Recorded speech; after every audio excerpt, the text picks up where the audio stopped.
Hey, good afternoon. Welcome to Integrative Preparedness. I'm Steve Smith. How are you all today?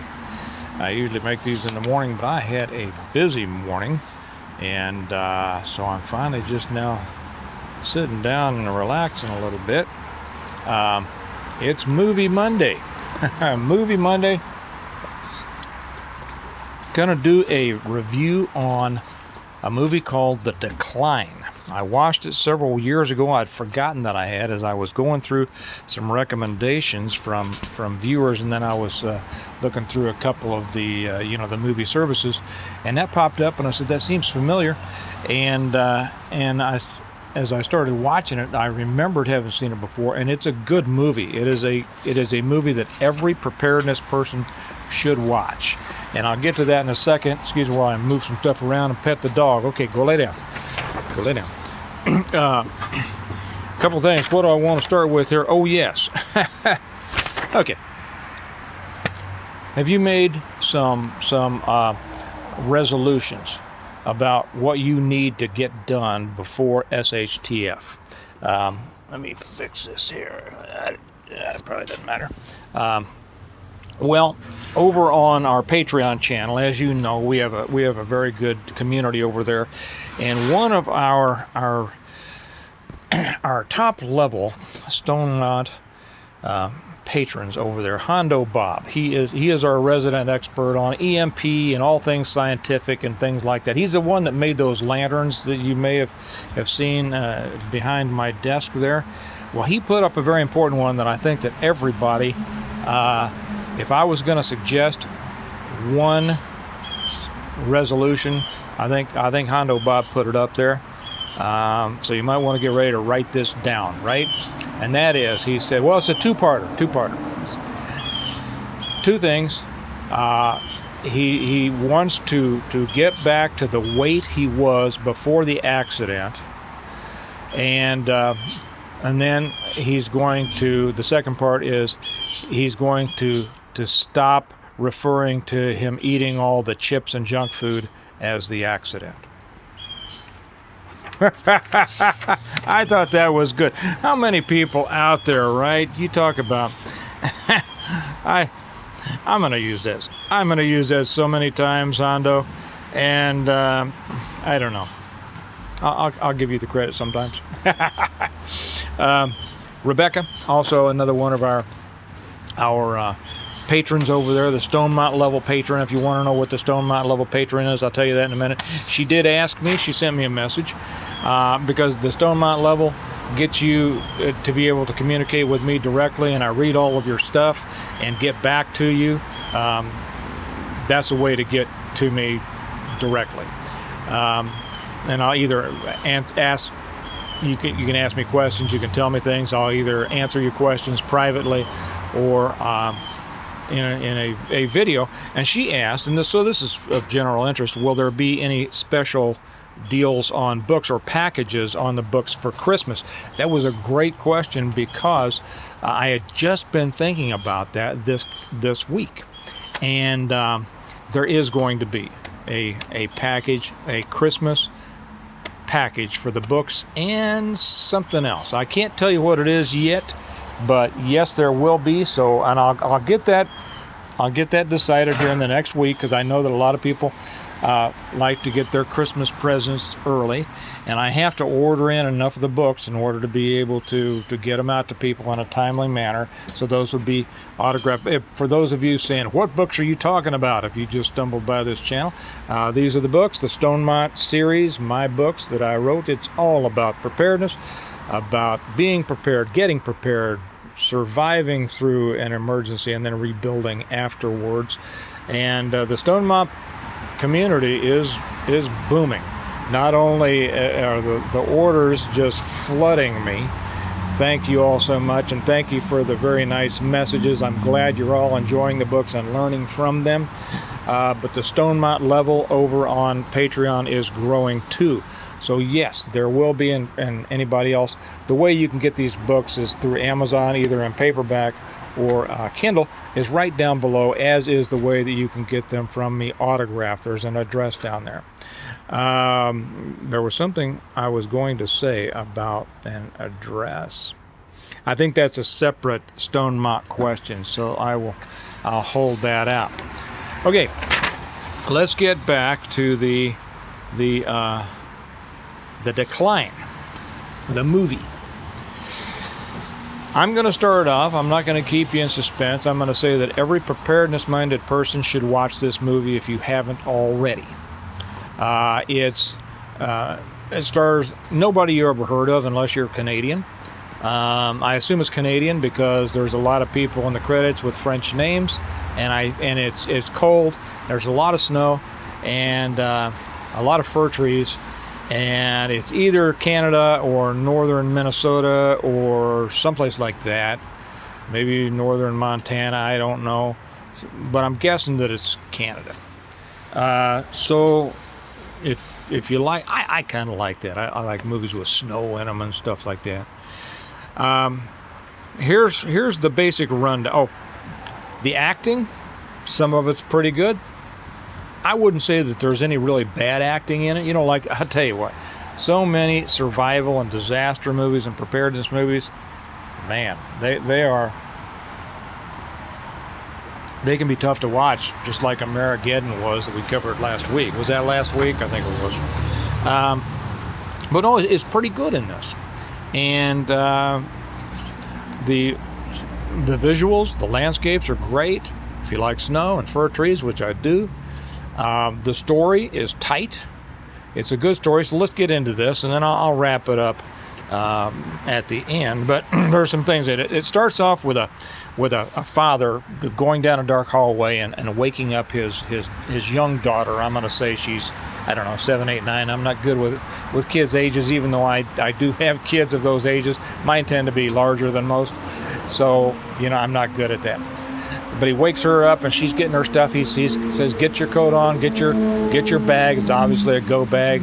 And then they're going down through the house with their headlamps on. They get out and they into the garage. They say, lights out, so they turn that off. They run out and they get their stuff in their car and off they go. So you know that they're bugging out, right? So we don't know what they're bugging out from, but in a minute we find out that they've made it to their destination, and he clocks it, and they've made it in however many minutes, 17 minutes, something like that. He says, "That's a good time. That was better than last time. We need to improve." So actually, they're doing a drill, right? And a lot of people do that. A lot of people I don't know, some people in the preparedness community do that. We don't do that, but it's not a bad idea for anybody that, thinks that they need to. One of the lessons from that is it's he and his wife and his daughter. They're all on board. Okay, that's very important. They're all on board on this. If you have somebody dragging their feet, or if there's some dissension in the family, that can really, really put the brakes on preparedness. And if you have everybody kind of on board, now my kids have never been to the point to where I made them do that stuff, but they'll be there when I need them to be there. Let's just put it that way. The next thing we see them watching a video. It doesn't say that it's a YouTube video, but they're watching a preparedness guy on video explaining how to bag rice, put rice in Mylar bags. And so he's obviously, he's one of us. He's one of us that have YouTube channels. He's not like me, but there are others out there that he's much more like.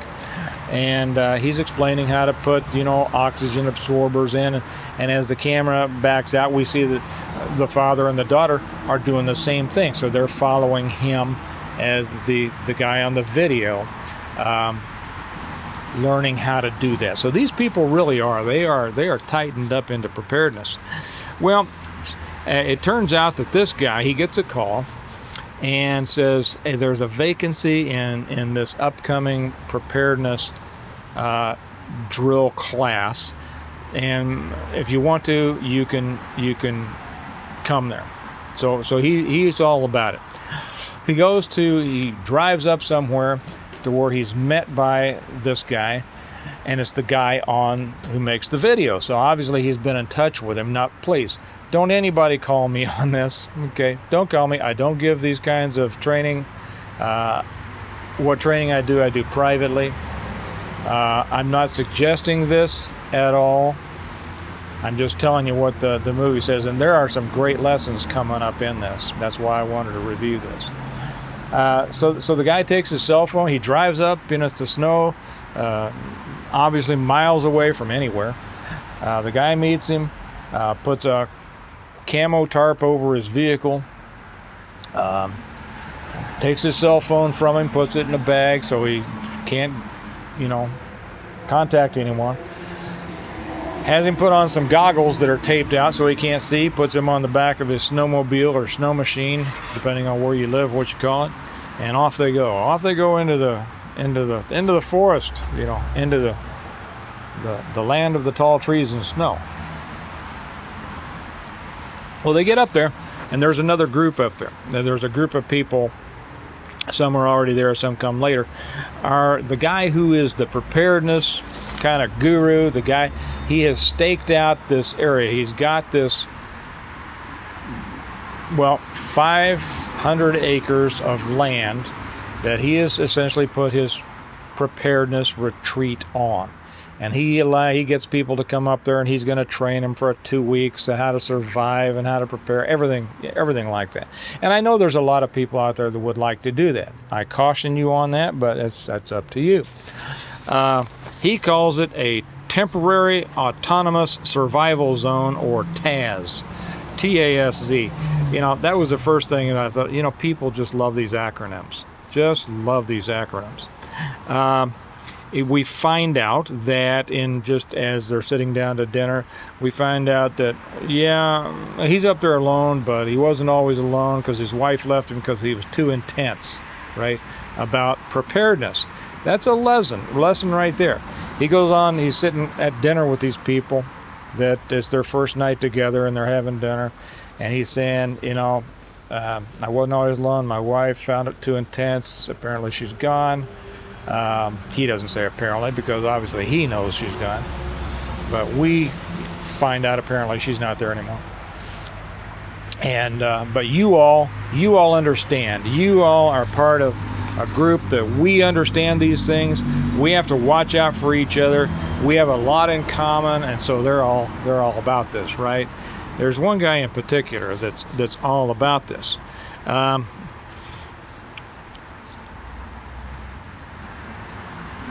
Where do I want to go with this? There's a couple ways I want to go. Okay. Well, anyway, so after that, we see there's some conversation, and I'm not going to give away a lot of the details because the details are important for you to kind of see on your own. And I'm going to ask, even though I'm not going to give a lot of the details, I don't want to give the story away.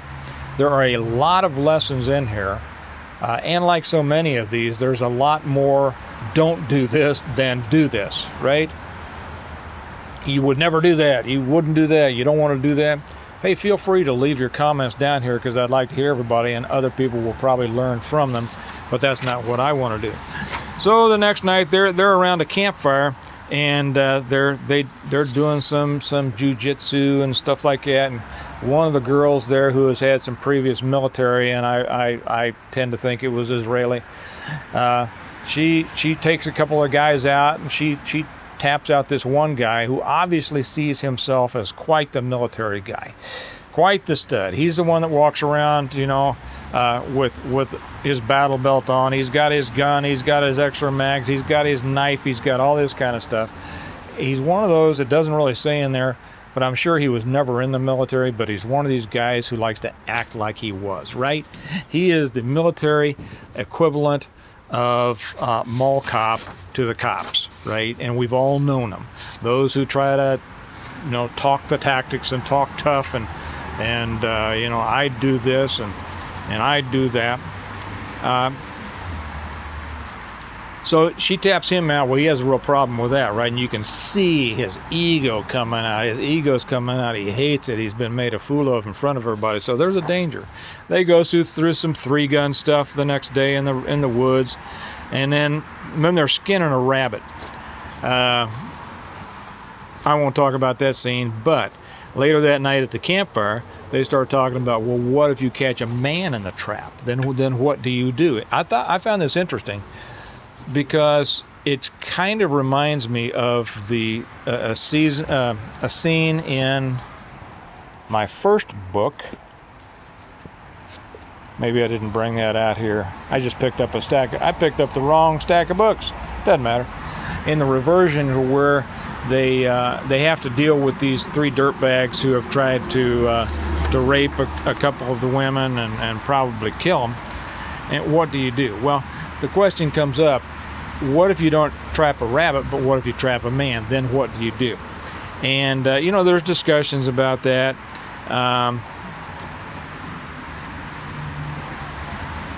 And our little tough guy, the one that likes to act like he was in the military, says, I just take him out. I just take him out. And of course, the rest of them are involved in that moral question, that moral discussion. Well, it's not going to be moral. What if he's just out there? What if he's just out there lost? The leader, the guy who is the kind of preparedness, the preparedness video guy, says, well, but what if he's just a guy? He could be extra hands. He could be somebody to help. He could be a doctor. He's given good examples of why, it might not be bad.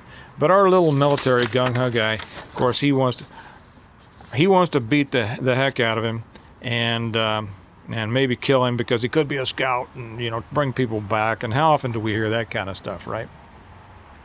You can't let that happen. Later on, the leader says, it's only a matter of time before the S hits the fan. He says the word, but I won't say it on here. And when it does, I don't want my life to change. Now, this is a scene where he's playing the piano in his house. The only reason I threw that in is because it was kind of funny, because it's very close to what I say in my books. That Jim Wyatt said, when it collapses, I don't want to notice. Well, that would be nice, but your life is going to change. And we find that this guy is so intense, so wrapped up in preparedness that he doesn't think about anything else. And that's really not a life. That's not a life, that's an obsession. And that's what I warn people about in this. We see a lot of people, and I don't see it so much in comments here, but I see it many other places.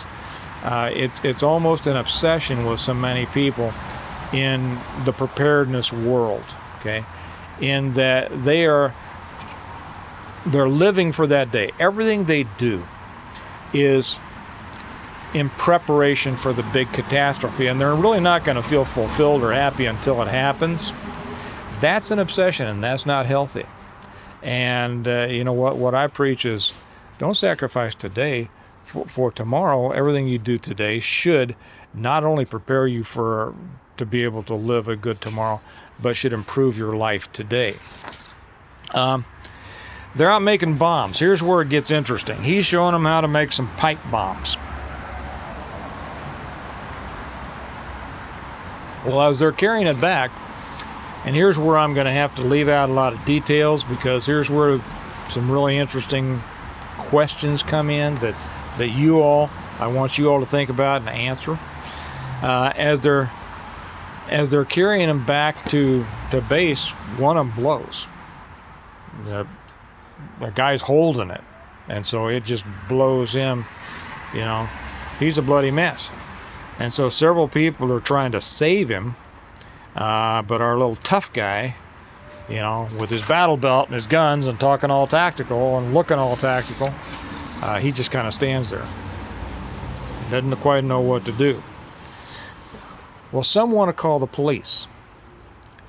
The leader says, no cops are coming on my land. And they're saying, but it was just an accident. The police have to come.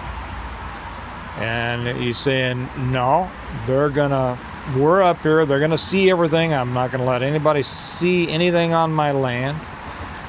And we'll talk about it in the morning. Okay. At this point, you can see the little wannabe military guy starting to side with the leader, the video guy. They wake up in the middle of the night to a large fire outside their tent. And when they look out, they see that the leader is burning the guy's body, the guy that took the bomb in the chest. Well, now they all realize that they are implicated in covering up of a death, which up to that point possibly could have been explained away as an accident. But this leader, he's so wrapped up in this, he doesn't want any of the outside world knowing what's going on in there. As you can imagine, this creates a great split in the group. When others want to leave, they say we're leaving, and our little military guy pulls his gun and says, "No, you're not," and he assures the leader that he's standing right next to him. "I'll back you up. Nobody's leaving." After that point, it gets really interesting. Some want to escape. They try to escape. The escape itself is interesting. The escape of the attempted escape of several people. I won't tell you what happens with that. You should watch the movie. The reason that you should watch the movie, in my opinion, is because it offers a lot of questions, the answers to which should be thought out and are very interesting. You know, this is the kind of thing that so many people in the preparedness community talk about, some talk big about, and yet haven't thought it through. You know, I've talked about that before. You haven't thought it through. It's kind of like all the 2A stuff, you know. Nobody's going to take I'm going to fight it out on my porch, without thinking exactly what that means. And when it comes down to preparedness, there are a lot of people in the preparedness community, I guess, the preparedness world. I don't know how much of a community it is, because it's very split, it's very fragmented. There are so many people with different ideas about it, and so many don't have realistic ideas about it. Let me put it that way. But so many seem to be border on the paranoid. And we see that in here. And then we see what would happen within a group that is brought together for one purpose only, and that is to learn or to train in preparedness. And if you've been with me for a while, you know how often I have said I don't recommend putting together a mag or a group or anything like that with the sole purpose of preparedness. This movie shows exactly why. Because you're going to be pulling people together for that purpose alone. And while that purpose may at first seem very strong, a strong bond, you have no idea what these other people really are, who they are, what they believe in, what they'll do, what they won't do. And that's the downfall of so many groups, so many mags and so many others that brought together for that one reason, that one unique reason. When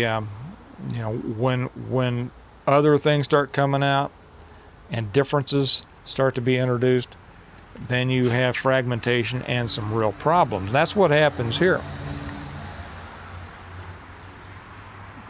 It's the movie is good. I give it a 4.5 stars out of 5, because I think everybody should watch it, because it does bring up those questions of what would people do to survive, the danger of groups brought together specifically for that reason, the paranoia that accompanies some people in the preparedness world. I'm not going to call it a community anymore. The preparedness net.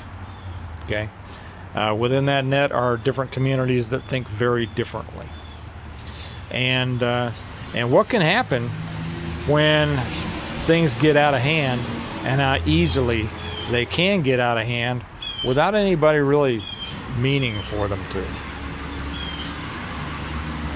You know, that There's that old saying, the longest journey begins with a single step.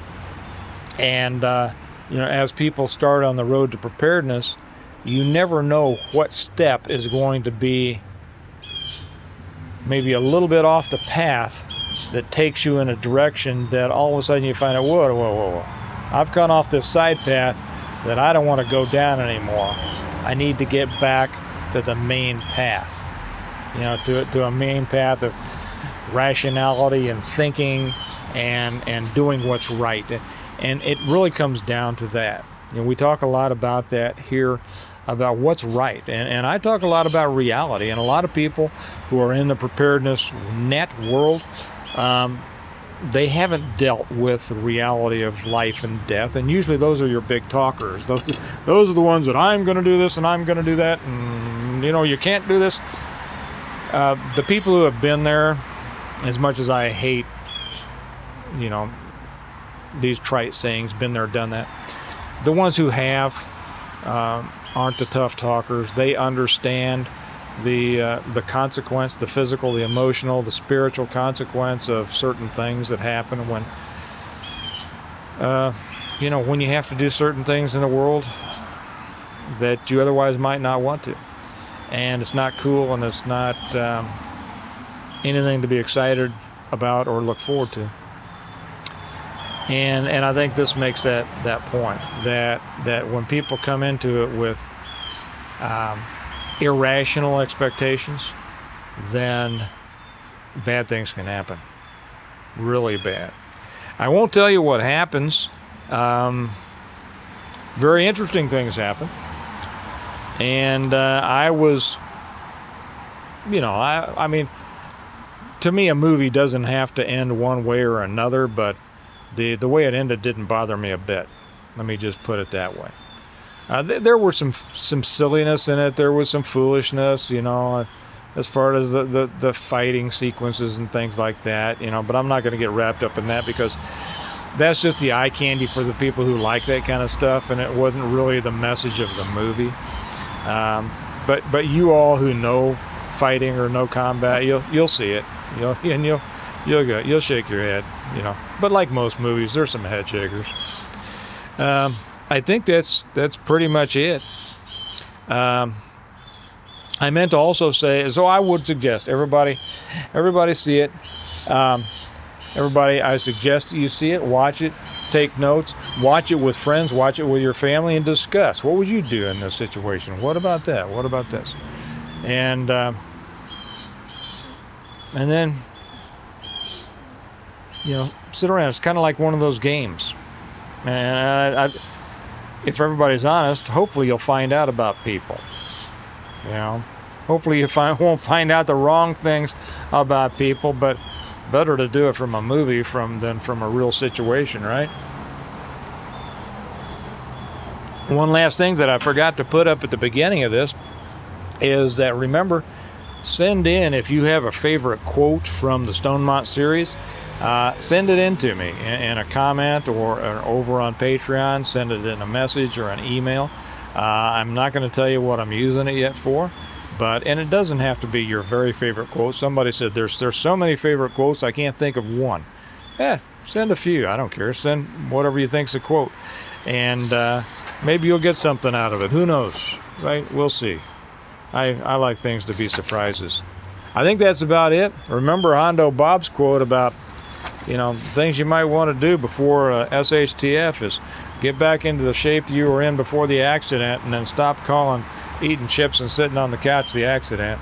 And Rebecca's question about, yes, are there going to be special deals for Christmas on the books? Yes, there are. Stand by. I'll try to make a decision on that in the next week or so. And I think you'll enjoy the movie. It's on Netflix. I forgot to say that. It's on Netflix. So you all have a good night. I'll be back tomorrow with the one that I would have done if today weren't Monday movie review. And remember that we prepare well today in order to live well tomorrow. You all do a little preparations today so that your tomorrow can look good. And I'll talk to you tomorrow. Bye-bye.